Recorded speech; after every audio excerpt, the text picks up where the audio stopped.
أصحابهم فلا يتكلم أحد بموت رسول الله إلا ضربته. جئتك أؤمن بالله وبرسوله وبما شئت به فقد أعذرت إليكم وأعذرتموني.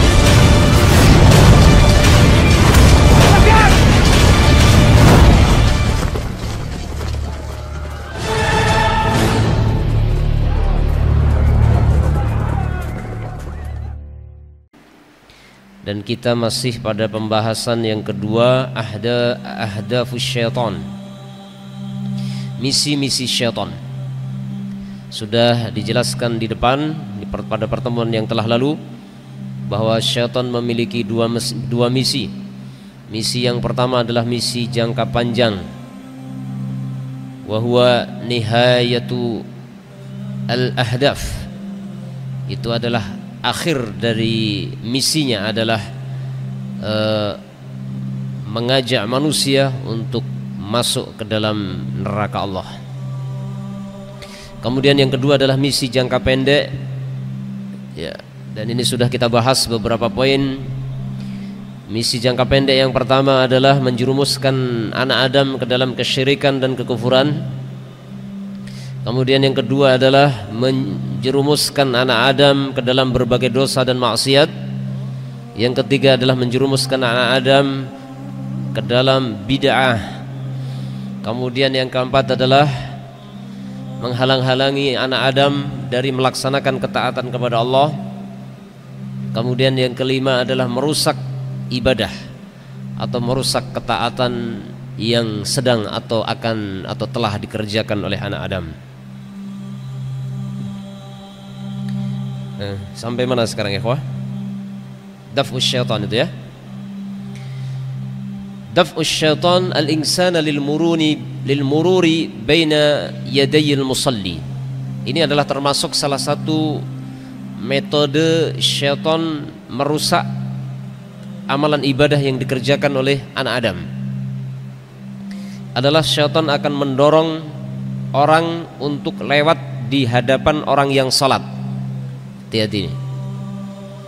Banyak kaum muslimin yang belum memahami tentang larangan lewat di depan orang salat.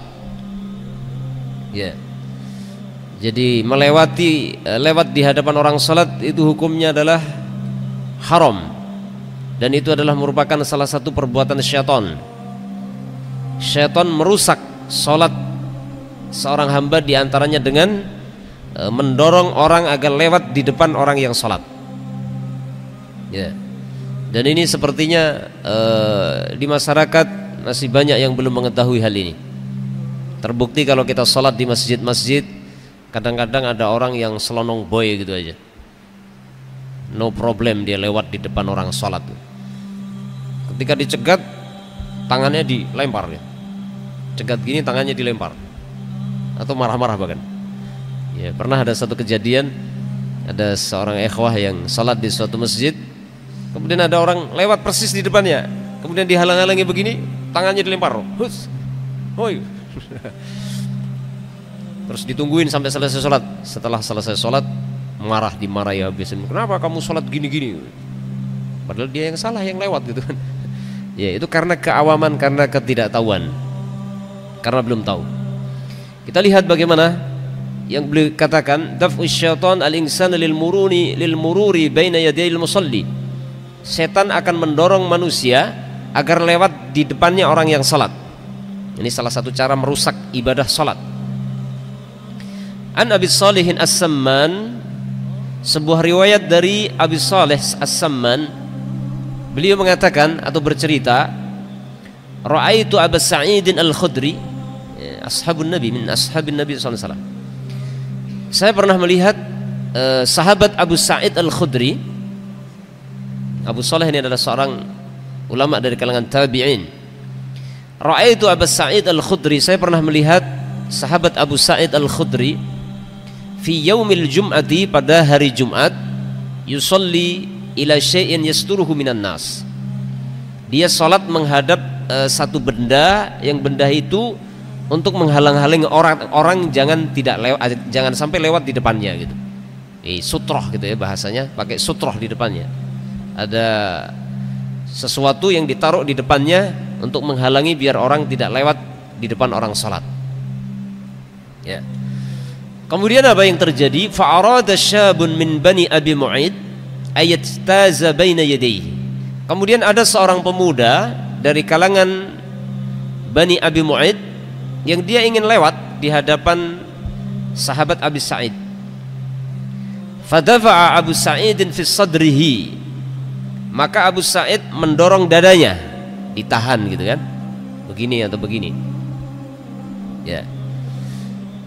Fanadhara syabu, kemudian pemuda itu melihat, falam yajid masaghan illa baina yadayhi. Kemudian dia tidak mendapatkan ada ruang yang bisa dilewati selain di depannya Abu Sa'id yang sedang sholat itu. Mestinya yang dilakukan dia sabar nunggu sampai selesai kan gitu. Yes. Fa'ada, kemudian laki pemuda tersebut mengulangi lagi, liyajtaza, untuk lewat di depannya Abu Sa'id. Tadi sudah didorong sama Abu Sa'id, dia masih nyari-nyari tempat lain, nggak ada celah lain untuk bisa lewat. Akhirnya dia lewat lagi di depannya Abu Sa'id Al-Khudri.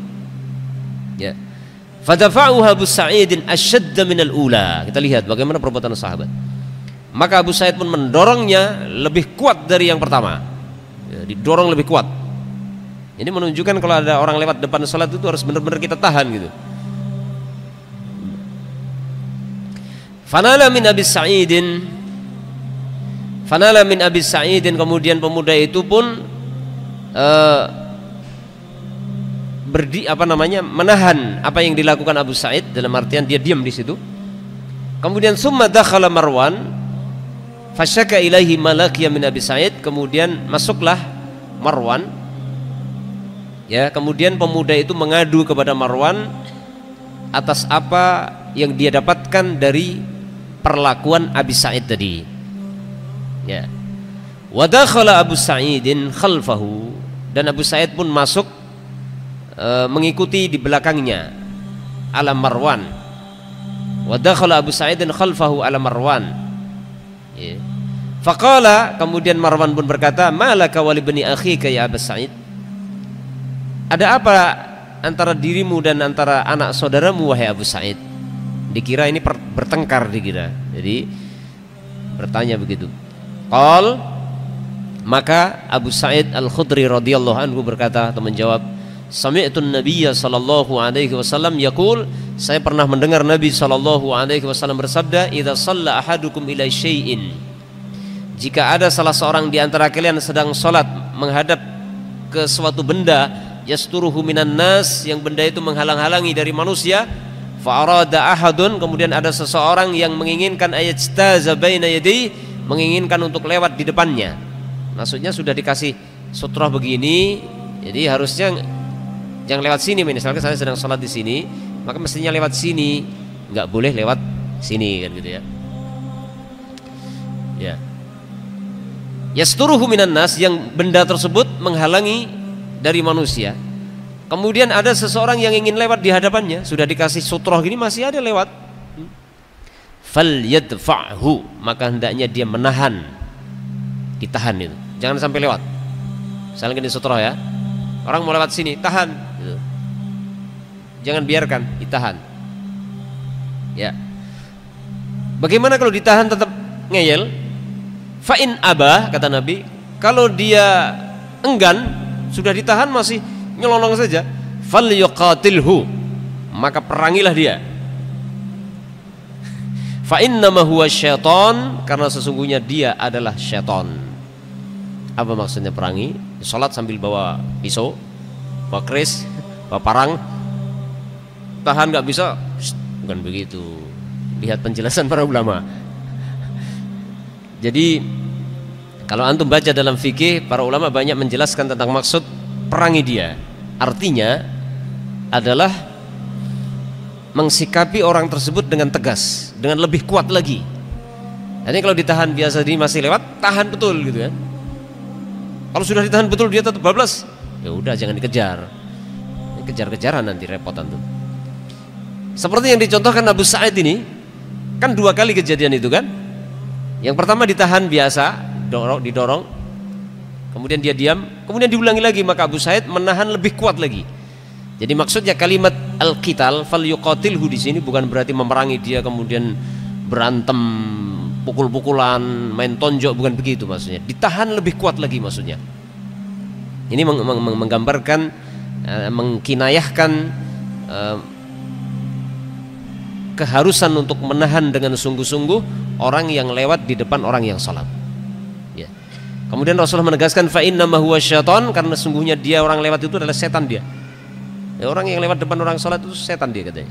Apa yang dimaksud dengan kata-kata setan di sini? Wal muradu biqali fa innama huwa syaitan, kata penulis. Dan yang dimaksud dengan perkataan Nabi SAW, sesungguhnya orang yang enggan, tetap ngeyel dia lewat di depan orang yang salat itu adalah setan, maksudnya adalah ai fi'luhu fi'lu syaitan. Artinya perbuatan dia itu adalah perbuatan syaitan. Kama yaqulu Ibnu Hajar al-Asqalani, seperti yang dikatakan Ibnu Hajar al-Asqalani ketika mensyarah hadis ini. Ya. Illa, hanya saja anna Ibnu Hajar, hanya saja Al-Imam Ibnu Hajar dzakara ihtimalan akhar, hanya saja Al-Imam Ibnu Hajar membawa kepada kemungkinan lain, as-sahha minal awwal, yang lebih sahih dari pendapat yang pertama. Fa innahu qala, karena sesungguhnya Ibnu Hajar mengatakan wa yahtamilu an yakunal ma'na, maknanya itu mengandung kemungkinan fa innamal hamilu ala dzalika syaitan. Kalau tadi kan penafsiran yang pertama adalah itu perbuatan setan. Fa innama huwa syaitan, sesungguhnya dia itu setan. Maksudnya perbuatan yang dia lakukan perbuatan setan. Ya, akan tetapi Ibnu Hajar membawa kepada penafsiran yang lain. Maknanya mungkin apa? Al-hamilu ala dzalik, yang mendorong si orang tersebut untuk melakukan perbuatan itu, perbuatan apa? Lewat di depan orang salat tadi. Itu adalah yang mendorong dia adalah syaitan. Waqad waqa'a fi riwayatil Ismaili, karena sungguh telah ada di dalam riwayat Ismaili, yaitu Rasulullah mengatakan fa inna ma'ahu syaitanu, sesungguhnya bersama dia ada syaitan, dalam riwayat yang lain. Jadi hadis dalam riwayat yang lain ini secara tidak langsung adalah menafsirkan apa yang dimaksud Nabi SAW, bahwa orang yang lewat di depan orang sholat itu adalah syaitan. Jadi maksudnya bukan dia setannya. Jadi kalau teman antum lewat jangan disetan-setankan gitu kan. Ya, dia bukan setan gitu. Jadi berdasarkan penafsiran yang kedua adalah yang mendorong dia melakukan perbuatan itu adalah syaitan.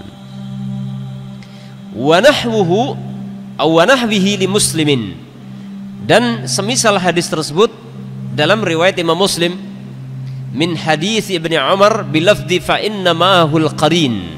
Nah, ini diperkuat lagi tentang penafsiran yang kedua ini yang lebih rajih ya. Penafsiran yang kedua yang lebih benar apa tadi? Jadi yang mendorong orang tersebut untuk melewati depan orang salat adalah syaitan. Ini penafsiran yang lebih benar. Diperkuat lagi dalam riwayat Muslim hadis dari Ibnu Umar, Rasulullah mengatakan ketika menjelaskan larangan lewat di depan orang salat, ya, orang yang lewat depan orang salat itu dikatakan syaitan. Rasulullah mengatakan fa inna ma'ahul qarin, sesungguhnya bersama orang yang lewat di depan orang salat itu ada bersama dia qarin. Ya, seperti dalam hadis sebelumnya sudah kita bacakan ya, bahwa setiap orang itu memiliki qarin. Qarinnya ada dua. Al-qarinul awwal qarin minal malaikah. Qarin yang pertama adalah qarin dari malaikat. Qarin yang kedua adalah qarin minasyaiton. Ya.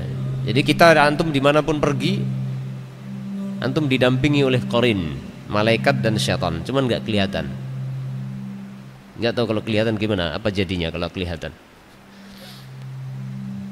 Nah, ini jadi penafsiran yang lebih benar kata Ibnu Hajar di dalam perkataan beliau yang lain adalah yang kedua, itu ya.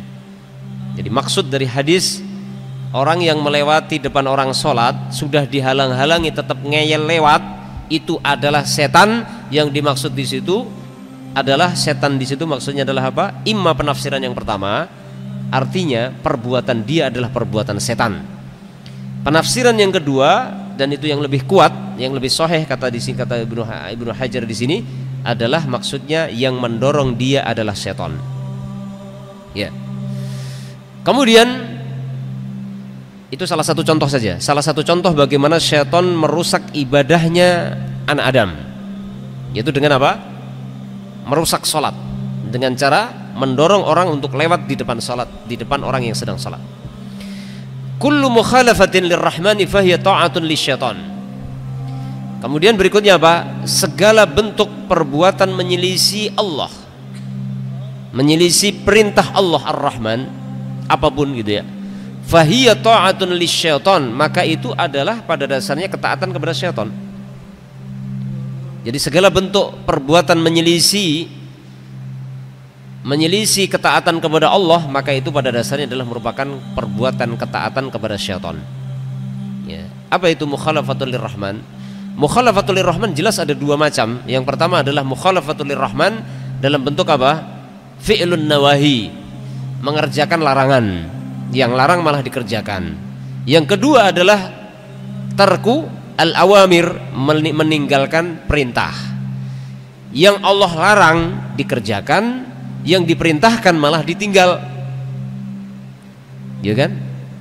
Dilarang minum khamr, malah minum khamr. Diperintah salat, malah meninggalkan salat. Perbuatan seperti itu, yang pertama ataupun yang kedua, pada hakikatnya adalah ta'atul li syaitan. Begitu ya. Yaqulu ta'ala, Allah Ta'ala berfirman, iyyad'una min dunihi illa inatha wa iyyad'una illa syaitanan marida la'anahu Allah wa qala la'attakhidanna min ibadika nasiban mafruḍa. Allah berfirman, tidaklah mereka beribadah kepada selain Allah, tidaklah mereka menyembah kepada selain Allah illa inathan, kecuali mereka hanya menyembah berhala. Wa iyyad'una illa syaitanan marida, dan sebenarnya tidaklah mereka beribadah kecuali kepada syaitan yang durhaka. Inilah salah satu ayat yang disebutkan oleh para ulama, bahwa siapapun yang disembah oleh manusia selain Allah, mungkin ada yang menyembah asnam, mungkin ada yang menyembah al-awsan, ada yang menyembah patung, ada yang menyembah berhala. Apapun yang disembah oleh manusia selain Allah, itu pada hakikatnya adalah menyembah syaitan. Kenapa demikian? Karena perbuatan beribadah kepada selain Allah itu hakikatnya adalah ketaatan kepada syaitan, dan masuk dalam definisi ibadah lughatan. Karena definisi ibadah secara bahasa adalah at-ta'ah, ya kan? Ibadah secara bahasa adalah ketaatan. Ketika manusia menyembah selain Allah, itulah yang diinginkan oleh syaitan. Syaitan kan mengajak manusia untuk beribadah kepada selain Allah, begitu kan? Maka walaupun menyembah apa? Patung, menyembah berhala, menyembah makhluk-makhluk selain makhluk-makhluk ciptaan Allah, itu pada dasarnya semua ada hakikatnya menyembah syaitan. Gitu ya. Ada yang menyembah matahari, ada yang menyembah rembulan, ada yang menyembah bintang-bintang, ada yang menyembah patung-patung, ada yang menyembah berhala, ada yang menyembah para wali, ada yang menyembah para nabi. Itu pada hakikatnya semua itu adalah ketaatan kepada syaitan. Sehingga bisa dikatakan semua manusia yang beribadah kepada selain Allah, siapapun yang diibadahi, maka pada hakikatnya mereka beribadah kepada syaitan. Fil haqiqah, secara hakikat, secara hakiki. La'anahu Allah, maka Allah melaknatnya. Waqal, dan syaitan pun berkata, la'attakhidanna min ibadika nasiban mafruḍa.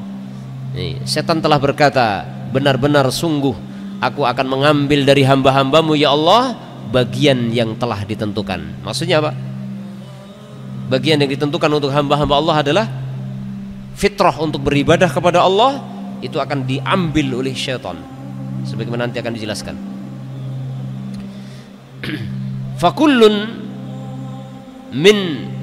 Fakullu man abada ghairallah.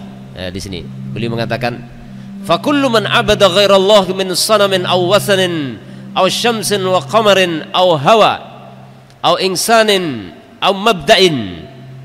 Ya, maka setiap orang yang beribadah kepada selain Allah, baik selain Allah itu adalah patung atau berhala atau matahari atau rembulan atau hawa nafsunya, mengikuti hawa nafsu, atau menyembah manusia, au mabda, atau menyembah tempat tertentu yang ditentukan, fahuwa abidun lisyaitan, maka pada dasarnya dia itu menjadi penyembah syaitan. Radiya am aba, dia ridho ataupun dia tidak ridho. Ridho atau tidak ridho dikatakan seperti itu.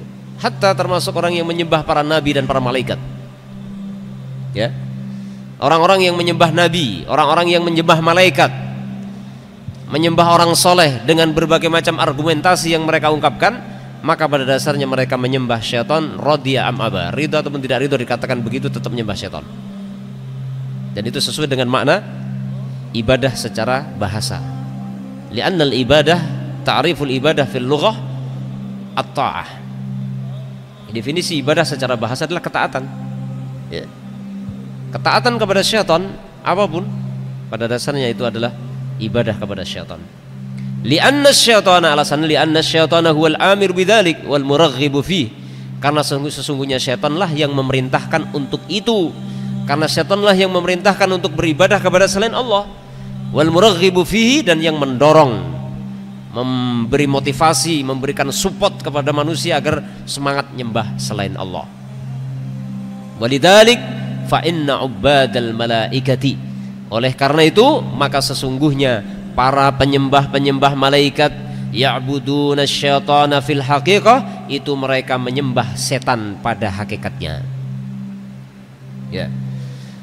Ini wa yauma Allah berfirman, wa yauma yahsyuruhum jami'a summa yaqulu lil malaikati ahaula iyyakum kanu ya'budun.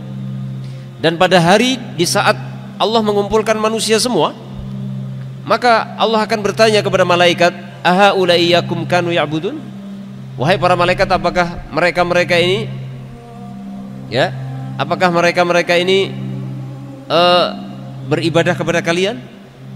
Qalu, maka para malaikat menjawab, subhanaka anta waliyuna min dunihim.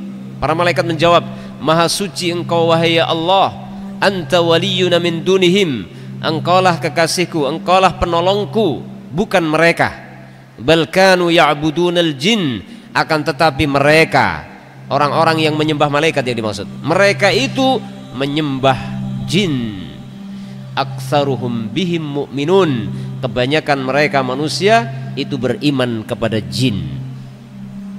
Ya. Jelas sedikit itu. Ketika Allah bertanya kepada malaikat, apakah mereka menyembah engkau wahai para malaikat?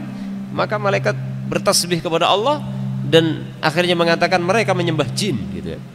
Maksudnya adalah syaitan, syaitin minal jin. Kemudian juga malaikat mengatakan kebanyakan manusia itu beriman kepada jin. Ya, sampai hari ini orang yang mengagungkan jin makin hari makin banyak. Walaupun zaman modern, walaupun zaman teknologi, ternyata perkembangan teknologi tidaklah kemudian bisa mengikis al-ubudiyah lil jin sedikit pun.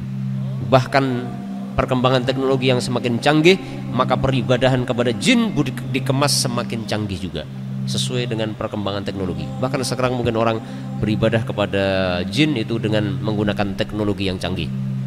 Gimana? Misalkan bawa kapal selam,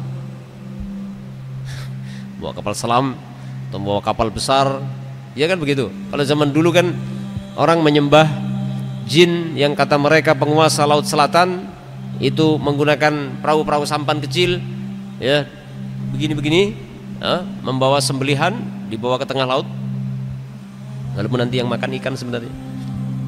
Tapi sekarang mungkin karena teknologi sudah semakin canggih, ya, buat kapal besar, kapal-kapal besar, bukan kapal kecil. Mereka bawa berbagai sembelihan yang lebih besar untuk dibuat persembahan kepada yang mereka yakini sebagai penguasa laut selatan. Ya, jadi perkembangan teknologi yang semakin canggih tidaklah menghentikan ubudiyah kepada jin. Yang bisa menghentikan ubudiyah kepada jin itu hanya satu, ad-da'wah, al-amru bil ma'ruf wan nahyi 'anil munkar. Yakni annal malaikata lam ta'murhum bidzalik. Artinya sesungguhnya para malaikat itu tidaklah memerintahkan mereka Para malaikat tidak memerintahkan, tidak mengajak manusia untuk menyembah malaikat, sama sekali tidak. Terus siapa yang merintah? Ya. Kalau malaikat tidak memerintahkan manusia untuk menyembah malaikat, terus yang merintahkan manusia menyembah malaikat siapa? Jawaban adalah wa innama amarathum bidzalikal jinnu. Hanyalah yang memerintahkan mereka itu sebenarnya adalah jin, syaitan.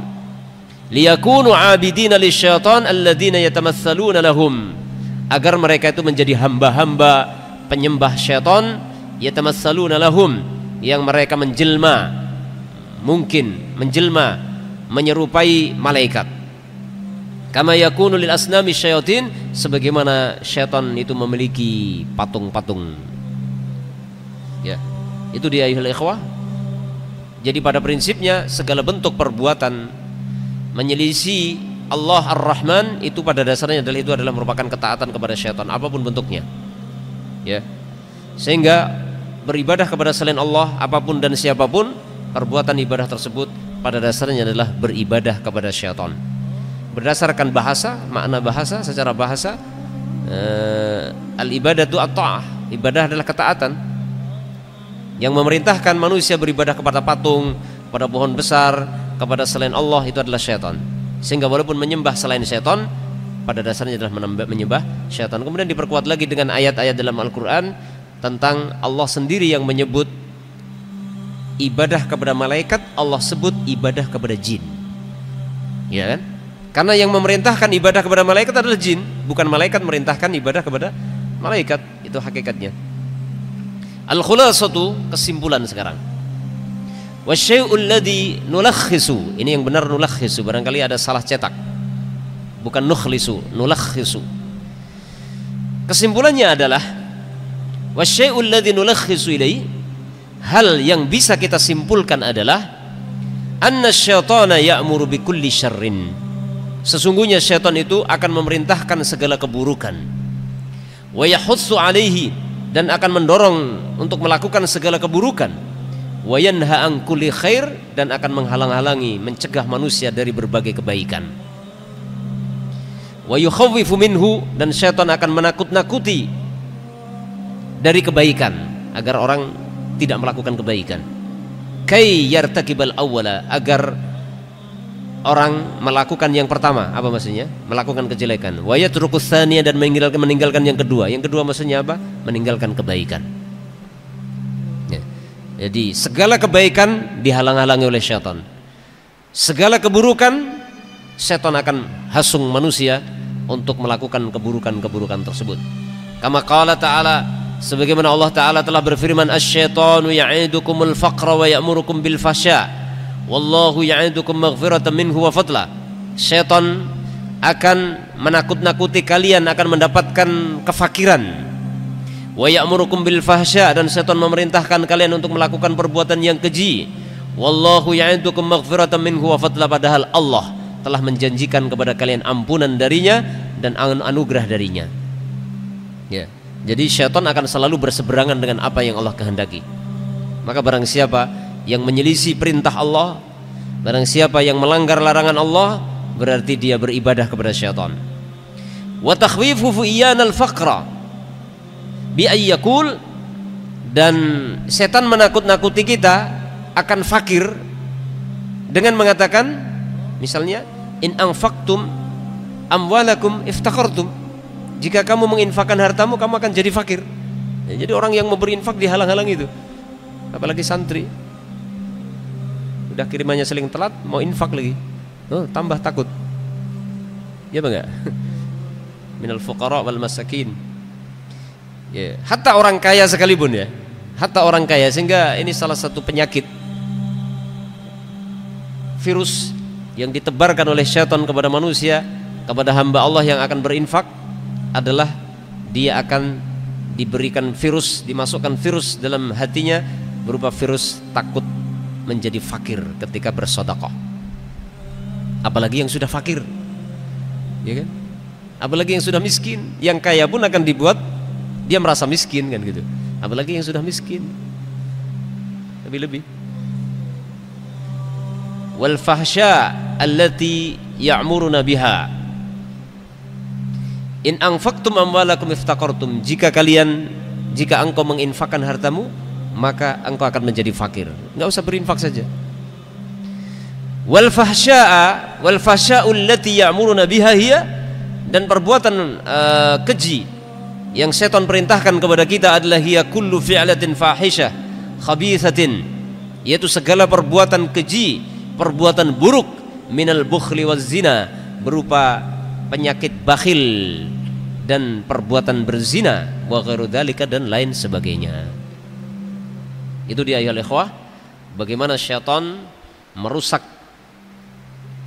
Bagaimana syaitan, kesimpulannya adalah syaitan itu akan selalu memerintahkan berbagai kejahatan, kejelekan, dan akan menghalang-halangi manusia dari melakukan berbagai kebaikan.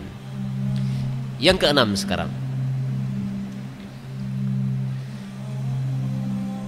adalah al-idza'ul badani wa nafsi. Kalau yang kelima adalah merusak ibadah. Syaitan akan selalu merusak ibadah yang sedang kita kerjakan, ibadah yang telah kita kerjakan, ibadah yang akan kita kerjakan. Semua akan berusaha dirusak oleh syaitan. Melalui berbagai jalan akan ditempuh, berbagai cara, metode akan ditempuh oleh syaitan untuk merusak ibadah kita. Baik ibadah yang sudah kita lakukan. Ibadah yang sudah kita lakukan bisa rusak dengan apa? Banyak kan? Seperti kita bersodakoh, sodakoh kita bisa rusak dengan sebab al-manni wal adha, ya kan? Yang Allah katakan la tubtilu sadaqat, la tubtilu sadaqatikum bil manni wal adha. Jangan kalian rusak ibadah-ibadah kalian, sodakoh-sodakoh kalian dengan apa? Mengungkit-ungkit dan berbuat jelek kepada yang menerima sodakoh. Itu contohnya. Dan syaitan akan mendorong itu. Seperti kita misalkan sudah bersodakoh, syaitan akan mendorong kita bagaimana sodakoh kita rusak. Misalkan kita sedang marah dengan orang yang menerima sodakoh kita, gitu ya. Ini diuji kita. Misalkan seorang ayah menafkahi anak istrinya, gitu kan. Kadang-kadang seorang ayah ini akan marah. Ketika sedang marah kepada anak dan istrinya, dia pun melakukan perbuatan yang dinamakan al-man. Dia mengungkit-ungkit kebaikan yang diberikan kepada anak istrinya. Seperti suami mengatakan kepada istrinya, kamu ini wanita nggak tahu diuntung. Kalau kamu nggak tak nikahi, nggak ada di dunia ini laki-laki yang mau nikahi kamu. Misalkan gitu ya. Ini namanya al-man. Ya. Seorang laki-laki mau menikahi seorang wanita, itu amal kebaikan, berpahala kalau niatnya lurus. Nah, jangan dirusak. Ya. Seorang suami menafkahi istrinya, ngasih uang belanja gitu ya. Misalkan belikan rumah, buatkan rumah dan seterusnya. Kemudian ketika suaminya sedang marah kepada istrinya, kadang muncul itu al-man itu. Ya, kamu ini perempuan yang paling untung di dunia ini. Tak nikahi, tak bikinkan rumah, tak nafkahi setiap hari, misalkan gitu. Ya, makanya harus ditahan itu kalau marah di hadapan istri. Memang ujiannya kadang syaitan di situ akan ngompor-ngompori, kata orang Jawa, ngompor-ngompori bagaimana orang itu merusak amal ibadahnya sendiri. Ya. Dan lain sebagainya dan lain sebagainya. Kemudian ayyuhal ikhwah, kita masuk yang keenam. Di antara misi jangka pendek yang dilakukan oleh syaitan kepada anak Adam adalah al-idza'ul badani wa nafsi. Kalau tadi merusak ibadah, merusak agama, intinya begitu, maka yang keenam ini juga tidak ketinggalan juga mereka apa? Menyakiti anak Adam secara fisik dan secara jiwa. Menyakiti fisik dan jiwa manusia. Ya, seperti apa? Misalkan ada orang menjadi gila karena gangguan syaitan terjadi, ya kan? Ada orang sakit tidak sembuh-sembuh, kena sihir, itu kan ta'awun bainas sahara wasyaitan, kerjasama antara syaitan dengan tukang sihir untuk menyakiti orang lain, ini kan? Menyakiti fisik orang, ya, merusak akal dan seterusnya. Terjadi kan begitu. Kama yahdifu syaitanu ila idlalil insani bil kufri wa dzunub. Sebagaimana syaitan itu memiliki misi menyesatkan manusia agar melakukan kekufuran dan perbuatan dosa-dosa, maka fa innahu yahdifu ila ida'il muslimi fi badanihi wa nafsihi. Maka sesungguhnya syaitan itu memiliki misi apa? Menyakiti seorang muslim jasmaninya, fisiknya dan jiwanya. Jadi fisik dan jiwanya akan disakiti, walaupun tujuan utamanya adalah merusak agama. Tujuan utamanya menjerumuskan ke dalam kekufuran dan kesyirikan, dan intinya adalah agar masuk neraka.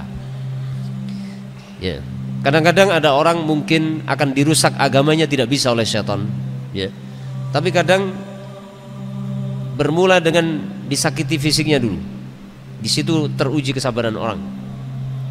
Ya, misalkan seseorang ini badannya sehat, ibadahnya baik, ya kan, tidak melakukan perbuatan maksiat apalagi kekufuran. Tapi ternyata setan punya jalan lain, disakiti fisiknya. Ternyata dengan disakiti fisiknya nggak sabar. Ini banyak terjadi di masyarakat. Tadinya orang yang baik, rajin beribadah, bertauhid, tapi ternyata diuji dengan apa? Diberikan penyakit. Yang penyakitnya nggak sembuh-sembuh. Maka disitulah dia diuji kesabarannya. Kadang di setan berulah di situ, menyakiti fisik seseorang sehingga orang itu tidak sabar dengan rasa sakit di fisiknya. Berobat dengan pengobatan yang benar, yang sesuai dengan izin syar'i, nggak sembuh. Allah uji dengan tidak sembuh, atau Allah tidak beri kesembuhan. Ya, akhirnya apa? Tergiring dia untuk melakukan pengobatan-pengobatan yang haram, bahkan mungkin dengan pengobatan yang kufur, seperti datang kepada dukun, ya kan? Datang kepada paranormal, datang kepada tukang sihir yang kemudian melakukan pengobatan dengan cara kesyirikan, ya. Dan kadang dengan itu diuji oleh Allah, diberi kesembuhan. Akhirnya dia terjerumus, terjebak ke dalam kufur di situ atau kesyirikan. Contoh, dan ini terjadi. Berobat ke dokter dengan pengobatan yang ilmiah, nggak sembuh-sembuh. Berobat dengan cara tibun nabawi pun nggak sembuh juga. Nggak sabar dengan sakitnya, akhirnya datang kepada tukang sihir. Tukang sihir pun mengatakan, kamu harus sediakan ayam berwarna putih mulus, tidak ada yang hitam secuil pun, mulai dari kepala sampai kaki harus putih semua, dicat nggak putih. Ya, harus putih semua, bulunya maksudnya, bulunya harus putih semua. Nggak boleh ada bulunya walaupun hanya serambut warna hitam, nggak boleh, ya kan? Sepasang jantan betinnya putih semua, bulunya putih semuanya, nggak boleh ada yang hitam walaupun sehelai rambut. Kemudian setelah itu yang kedua, sepasang ayam jantan dan betina berwarna hitam semua, tidak boleh ada yang putih bulunya walaupun hanya selembar. Cari ke sana kemari kan, sampai orang akhirnya beli ayam seperti itu walaupun harganya sampai jutaan, padahal sebenarnya harganya mungkin cuman berapa ratus ribu atau bahkan berapa puluh ribu, tapi karena untuk itu jutaan pun akan dibayar. Kadang seperti ini terjadi, ya kan? Untuk apa ayam tersebut? Tidak lain tidak bukan adalah untuk mengagungkan jin, disembelih kurban untuk selain Allah. Dan itu paling banyak syarat yang digunakan oleh paranormal, para dukun, tukang sihir untuk melakukan praktek sihirnya adalah biasanya mensyaratkan kepada pasien atau konsumennya adalah dengan membawa ayam putih mulus, hitam mulus. Untuk apa? Untuk persembahan kepada jin, ya. Kemudian qadarullahnya Allah menguji, diberikan kesembuhan. Akhirnya dia semakin yakin dengan siapa? Dengan sihir. Lebih beriman kepada sihir daripada kepada Alkitab. Dan itulah yang menimpa orang-orang Bani Israel, yang sampai akhirnya mereka membuang Alkitab dan menggantikan Alkitab dengan sihir. Disebutkan dalam Al-Quran, ya kan? Ini oleh ikhwah, ini sebenarnya cobaan dari Allah, ujian keimanan kita dari Allah Subhanahu wa taala dengan adanya syaitan tersebut. Ini banyak terjadi. Hati-hati nanti ketika kita terjun di masyarakat, antum terjun di masyarakat, berdakwah di masyarakat, kadang dihadapkan persoalan problem seperti itu.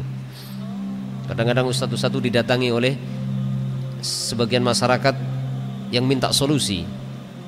Misalkan diobati secara medis sudah nggak bisa orang sakit, terus diruqyah, minta diruqyah, diobati dengan tibun nabawi atau dengan ruqyah. Kadang-kadang kita diuji di situ. Ya. Pernah ada seorang ustadz meruqyah orang yang kesurupan dari ba'da isya sampai jam 12. Diruqyah, ngamuk-ngamuk tidak karuan. Rupanya dari awal keluarga yang diruqyah ini sudah kurang percaya dengan ustadznya itu, ya kan? Ketika mendekati jam 12, diam-diam dia pergi ke dukun, ya kan? Jam 12 diruqyah sembuh. Ruqyah dari ba'da isya sampai jam 12 itu selesai, sembuh dia. Kebetulan bertepatan dengan itu, pas jam 12 dukunnya datang. Akhirnya komentar orang apa? Ustadznya itu ngeruqyah dari ba'da isya sampai jam 12 nggak sembuh. Dukunnya baru datang aja sudah sembuh. Tersebar isu di masyarakat bahwa dia sembuh dengan kedatangan si dukun tadi. Ya, dukunnya belum baca apa-apa, baru datang jinnya sudah pergi. Ustadznya baca Quran dari ba'da isya sampai jam 12 nggak berhasil katanya. Subhanallah, kita dihadapkan dengan ujian seperti itu. Ini syaitan bermain di situ. Ya. Dan kadang-kadang syaitan itu akan bersabar demi untuk menyesatkan seseorang. Syaitan dia akan bersabar dengan berbagai rasa sakit, penderitaan seperti apapun demi untuk tercapainya misi dia. Contohnya, syaitan ketika diruqyah sebenarnya kepanasan dengan mendengarkan ayat-ayat Al-Quran, ya kan? Bahkan mungkin dia bisa terbakar dengan ayat-ayat Al-Quran. Akan tetapi demi untuk menyesatkan seseorang, dia rela mengorbankan dirinya kalaupun harus terbakar dengan ayat-ayat Al-Quran. Yang penting apa? Misinya tercapai, menjadikan orang itu kufur, menjadikan orang terjerumus ke dalam kesyirikan. Sehingga barangkali tadi ada ustadz yang ruqyah ba'da isya, jadi jinnya sebenarnya sudah nggak kuat di dalam itu, tapi karena dia punya peluang untuk menyesatkan orang-orang di situ, ini dari awal keluarganya udah nggak percaya sama ustadz itu kan. Akhirnya dia tahan-tahan di dalam tubuh orang itu, walaupun kepanasan mungkin, menggelepar barangkali di dalam itu, ya. Dia tahan di situ, ustadznya sudah kecapean, mau jam 12 dia pun nggak mau keluar. Kapan dia keluar? Nunggu dukunnya datang. Begitu dukunnya datang, dia sudah nggak tahan kepanasan dibacakan Al-Quran, dia loncat keluar dari tubuhnya orang itu mungkin. Pas kebetulan dukunnya datang. Padahal dia keluarnya sebenarnya karena kepanasan dengan bacaan Al-Quran itu mungkin. Cuman dia mengambil kesempatan keluarnya nunggu dukunnya datang biar orang percayanya dengan dukun bukan dengan Al-Qurannya. Kita kadang diuji seperti itu, nyata itu. Yeah. Makanya kita harus benar-benar mengerti dan memahami tentang permasalahan akidah yang sebenarnya. Karena kalau kita tidak paham, mudah sekali terjebak kepada tipu daya syaitan. Karena syaitan sangat pandai sekali ya. Ya. Jadi apa? Menyakiti badan atau fisik dan jiwa anak Adam. Sebagaimana mereka berusaha menyesatkan manusia dengan kekufuran dan berdosa-dosa, mereka juga berusaha menyakiti seorang muslim, jasadnya, fisiknya, dan jiwanya. Walaupun tujuannya hanya satu sebenarnya, ingin menyesatkan agamanya. Wa nahnu nasuqu ba'da ma na'rifu, dan kami akan bawakan sebagian apa yang telah kami ketahui min hadzal idza, di antara perbuatan mereka menyakiti manusia. Yang pertama, alif, muhajamatur Rasul sallallahu alaihi wasallam. Syaitan berusaha menyerang Rasulullah, ya kan? Kisahnya Ifrit yang akan membakar Rasulullah sallallahu alaihi wasallam. Dzakarna fi ghairi hadzal maudhi, kami telah menyebutkan di selain tempat ini al-hadits alladhi yukhbiru bihi fihi Rasul sallallahu alaihi wasallam, yang mana Rasulullah menginformasikan dalam hadis tersebut bimuhajamati syaitan lahu, usaha syaitan akan menyerang Rasulullah. Rasulullah mau diserang. Wa maji'u syaitani bi syihabin min nar, dan kedatangan syaitan membawa obor dari api untuk dilemparkan kepada Rasulullah fi wajhi Rasul sallallahu alaihi wasallam, di wajah Rasulullah. Ini yang kisahnya Ifrit, ya kan? Jin Ifrit yang dia membawa obor menyala-nyala api, dia terbang di saat Rasulullah sedang Mi'raj dalam riwayat kan? Ketika Rasulullah perjalanan Isra Mi'raj, ketika Rasulullah Mi'raj dibawa naik oleh Jibril menuju langit yang ke-7, di perjalanan Mi'raj itu datanglah iblis membawa api. Dia akan menyerang Rasulullah sallallahu alaihi wasallam. Itu diantaranya, diantara contohnya. Ba al-hilmu minasyaiton, al-halm minasyaiton, yaitu mimpi dari syaitan. Jadi kadang-kadang syaitan membuat orang itu bermimpi. Li syaitani qudratun ala ayyuriyal insana fi manamihi ahlaman tuz'ijuhu wa tutayyiquhu bihadfi ihzani wa ilamihi. Syaitan itu memiliki kemampuan untuk memperlihatkan kepada manusia di tengah-tengah tidurnya, memperlihatkan mimpi-mimpi yang membuat manusia itu ketakutan dan membuat manusia itu sempit, merasa sempit. Bihadfi ihzani wa ilamihi, dengan tujuan untuk apa? Membuat manusia itu bersedih dan merasa tersakiti. Ya, kalau kita mimpi buruk, kadang-kadang sampai bangun tidur itu masih bersedih kita. Ya, seperti mimpi, misalkan ada orang mimpi bapaknya meninggal, mimpi bapaknya dibantai, keluarganya dibantai, tubuhnya dicincang-cincang gitu. Dalam mimpi itu dia nggak bisa nolong, nangis, teriak-teriak histeris, bangun tidur masih nangis gitu. Dan itu kadang nggak bisa dilupakan mimpi itu, terbawa terus pikiran itu. Ya. Walaupun itu tidak terjadi, karena memang syaitan tujuannya untuk membuat orang sedih atau membuat orang apa? Tersiksa batinnya. Faqad akhbara Rasulullah sallallahu alaihi wasallam, sungguh Rasulullah sallallahu alaihi wasallam telah memberikan informasi, anna ru'ya allati yaraha al-mar'u fi manamihi thalathatu anwa'. Sesungguhnya mimpi yang dialami oleh seseorang dalam tidurnya itu ada 3 model, ada 3 macam mimpi.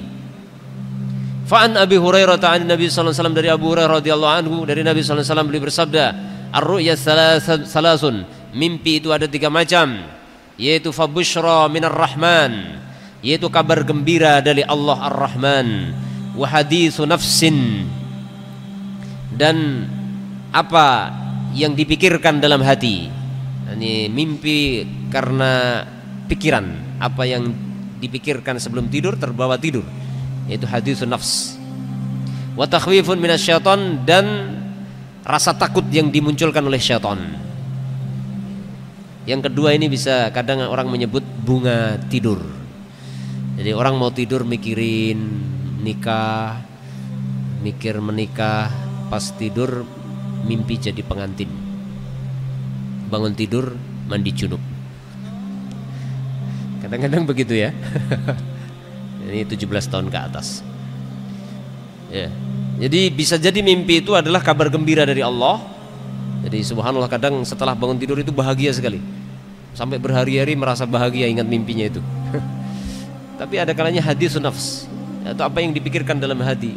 Sebelum tidur itu mikir-mikir apa begitu ya, ke bawah dalam mimpi, sampai bangun tidur pun masih merasakan. Kemudian yang ketiga adalah ditakut-takuti oleh syaitan. Dalam riwayat yang lain dari sahabat Auf bin Malik, innar ru'ya thalasun, sesungguhnya mimpi itu ada 3 macam, minha ahawilu minasyaitan. Yang pertama adalah hal-hal yang menakutkan yang dibuat-buat syaitan, liyuhzina biha bani Adam, agar syaitan itu ingin menakut-nakuti dengannya anak Adam, kesedihan-kesedihan ya. Dalam Sahih Bukhari dari Abu Sa'id Al-Khudri, beliau mendengarkan Rasulullah SAW bersabda, idza ra'a ahadukum ru'ya yuhibbuha, jika ada salah seorang di antara kalian bermimpi yang dia sukai, ya kan, mimpi sesuatu yang menyenangkan, fa inna ma hiya minallah, maka sesungguhnya itu datangnya dari Allah. Falyahmadillaha 'alaiha, maka hendaknya dia memuji Allah. Ya. Mimpi hafal Al-Qur'an 30 juz. Mimpi menghafal Al-Quran 30 juz, disimak, wah, lancar membaca 30 juz, apa namanya, hafal, senang sekali, bahagia. Bangun tidur pun bahagia, walaupun belum hafal itu. Itu busyra minallah. Berarti bisa jadi itu motivasi bagi kita agar bersemangat menghafal itu. Maka hendaknya memuji Allah, wal yuhaddits biha, dan boleh dia ceritakan. Mimpi yang baik boleh diceritakan. Akan tetapi sebaliknya, wa idza ra'a ghaira dzalika, akan tetapi apabila dia mimpi selain itu, mimma yakrahu, di antara mimpi yang dia tidak suka, fa inna ma hiya minasyaiton, maka sesungguhnya itu datangnya dari syaitan. Falyasta'iz min syarriha, maka hendaknya dia berlindung dari kejahatan mimpi tersebut, kejelekan mimpi tersebut. Wala yadhkurha li ahadin, dan jangan ceritakan kepada orang lain. Enggak boleh mimpi yang jelek diceritakan kepada orang lain. Fa innaha la tadurruhu, karena sesungguhnya mimpi yang buruk yang tidak dia sukai itu tidaklah membahayakan. Ini sebenarnya tidak membahayakan. Inilah tentang hulm, al-hulm minasyaitan. Ada mimpi dari syaitan, yaitu syaitan ingin menyakiti anak Adam. Berikutnya jim, ihraqul manazili binnar. Kadang-kadang syaitan akan membuat rumah itu terbakar dengan api. Wadzalika biwasatati ba'dil hayawanati allati yughriha bidzalik, yaitu diantaranya dengan melalui perantara sebagian binatang yang syaitan dorong untuk melakukan perbuatan itu, membakar rumah. Dalam Sunan Abu Dawud dengan sanad yang sahih, Rasulullah SAW pernah bersabda, "Idza nimtum fa'atfi'u surujakum." Jika kalian tidur, maka padamkan lentera-lentera kalian, lampu-lampu kalian. Lalu zaman dulu lampu itu kan pakai minyak gitu kan, nyala api, ya, membakar. Sehingga ketika orang sedang tidur, kadang mungkin nanti ada tikus lari, nabrak itu lenteranya yang ada minyak itu, jatuh di kasur gitu kan, terbakar gitu kan. Cuman ada pertanyaan, bagaimana sekarang sudah tidak ada itu, pakai listrik. Ya, sebagian ulama mengatakan hukum tidak berubah. Apapun jenis lampunya disunahkan dipadamkan di saat kita tidur malam. Tapi ada sebagian ulama yang berdalil dengan kaidah usul fikih, al-hukmu yaduru ma'a illatihi. Hukum itu berjalan bersama illahnya. Jika illahnya hilang, maka hukumnya hilang. Gitu kan? Ada yang berdalil dengan kaidah tersebut. Jadi hukum itu berjalan bersama illah. Jadi kalau illahnya hilang berarti hilang. Perintah untuk memadamkan lampu di waktu malam itu karena waktu itu lampu adalah pakai minyak, yang kalau ditinggal tidur kemungkinan dia kena angin atau mungkin ada binatang kesenggol, kucing, tikus, yang lain, kemudian tumpah terbakar. Adapun sekarang listrik, ya kucing mau loncat sekalipun ke lampu itu nggak akan terbakar misalnya.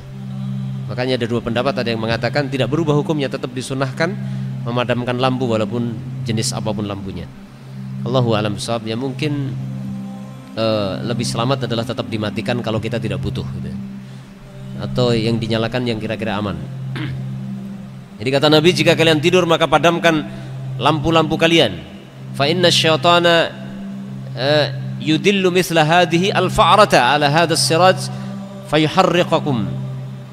Karena sesungguhnya syaitan itu menunjukkan kepada tikus lampu tersebut, untuk mendatangi lampu tersebut sehingga bisa menjadikan kalian terbakar dengan sebab itu. Ya, jadi mungkin tikusnya itu lari kemudian nabrak lampu tadi. Kalau di zaman dulu kan, di zaman kita belum ada listrik. Saya ingat waktu saya masih SD di kampung saya belum ada listrik. Saya mulai ada listrik SMP, baru ada listrik di gunung kan. Jadi biasanya pakai itu lampu minyak itu. Orang Jawa bilang teplok, disangkutkan di tiang gitu ya, tiang rumah itu. Ya, itu memang kalau kena angin apinya kadang kesana kemari gitu. Ya, itu jelas kalau itu ya. Kemudian berikutnya adalah takhabbudus syaitan al-insan indal maut. Nah, ini yang paling berbahaya ini, yaitu syaitan akan mendatangkan bahaya kepada manusia ketika manusia menghadapi kematian. Nasallahu alaihi wasallam. Waqad kana Rasulullah sallallahu alaihi wasallam yasta'idu min dzalika. Sungguh Rasulullah SAW itu meminta perlindungan dari hal itu, dari gangguan syaitan ketika akan menghadapi kematian, sakaratul maut. Fayaqul, Rasulullah membaca doa, Allahumma inni a'udzubika minat taraddi wal hadmi wal gharqi wal hariq wa a'udzubika an yatakhabbatani asy-syaitan indal maut wa a'udzubika an amuta fis sabilika mudbira wa a'udzubika an amuta ladigha. Ya Allah, sungguh aku berlindung kepadamu dari kebinasaan, wal hadmi, dan dari kepikunan, wal gharqi, dan dari tenggelam, wal hariq, dan terbakar. Wa a'udzubika an yatakhabbatani syaitan, dan aku berlindung kepadamu dari adanya mara bahaya yang ditimbulkan oleh syaitan ketika menghadapi kematian. Wa a'udzubika an amuta fi sabilika mudbira, dan aku berlindung kepadamu jangan sampai aku mati di jalanmu dalam kondisi lari dari medan perang. Ya, kadang orang di medan perang takut mati, lari, pas lari mati malah. Ya kan? Jadi seorang mukmin itu pantang lari dari medan perang, karena orang yang beriman, kata Nabi dalam satu hadis, ketika seorang mukmin maju ke medan perang, bainal husnayain, kata Nabi. Orang yang beriman ketika di medan perang maka berada di antara dua kebaikan. Kebaikan yang pertama adalah kebaikan mati syahid, dan itu yang dicari oleh orang yang beriman. Kebaikan yang kedua adalah menang di medan perang, mendapatkan kejayaan Islam, kemuliaan Islam. Jadi mati baik, hidup juga baik. Makanya termasuk dosa besar adalah ketika perang sedang berkecamuk, dan pada waktu itu adalah kaum muslimin berada di dalam kewajiban berjihad. Ketika perang sedang berkobar atau pasukan sudah berhadapan, kemudian lari dari medan perang karena takut mati, itu termasuk perbuatan yang diharamkan, dan Rasulullah berlindung dari itu kan. Ya. Wa a'udzubika an amuta ladighan, dan aku berlindung kepadamu ya Allah dari mati dalam kondisi disengat binatang berbisa. Ya, berlindung dari kematian, matinya karena disengat binatang berbisa. Ya. Itu kurang lebih. Jadi syaitan akan menyakiti manusia diantaranya dengan mendatangkan mara bahaya di saat manusia sedang menghadapi kematian. Allah Ta'ala alam shawab. Barangkali sampai di sini ya ikhwah.